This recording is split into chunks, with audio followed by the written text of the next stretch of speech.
Speaking of books, it's worth mentioning that the world's first novel, The Tale of Genji, is Japanese. It was written by Murasaki Shikibu in the early 11th century.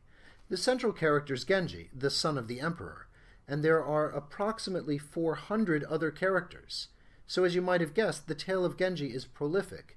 In English translations, it's well over 1,000 pages long. Now, as with sports, in the arts, there are many that are uniquely Japanese. Kabuki theater still uses all-male actors, much as original Shakespeare theater did. Ikebana, the art of flower arranging, can be a lifelong endeavor as the student or master seeks a perfectly balanced representation of natural beauty.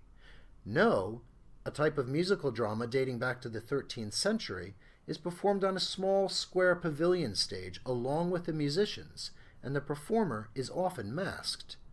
Chado is the way of tea, the tea ceremony.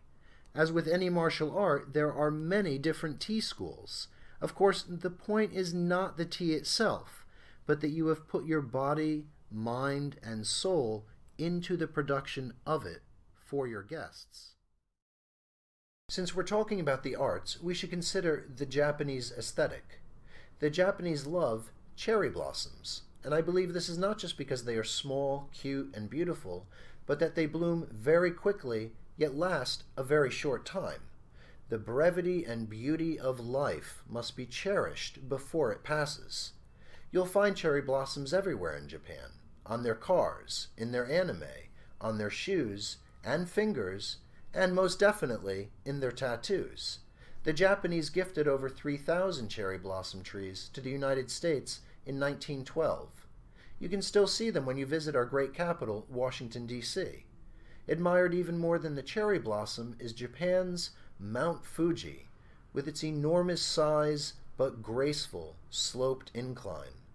If the soul of Japan resides anywhere, it is in beloved Mount Fuji, especially during cherry blossom season. Film can give you some sense of the Japanese aesthetic. I highly recommend Akira Kurosawa's 1954 The Seven Samurai, and you should follow that up with his 1985 masterpiece, Ran. Then check out The Quirky Departures and the very moving Nobody Knows. Witness the closing chapter of the warrior class in The Twilight Samurai, and then experience the perfect melding of anime and story in Spirited Away. If you have the patience, finish off with Shinji Aoyama's nearly 4-hour emotional epic, Eureka.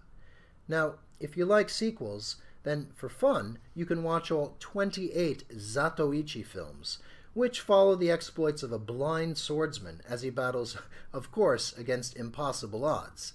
If that's not enough, move on to the 1954 Godzilla and continue with 27 sequels made over the course of 50 years. For the Japanese, 50 years is nothing.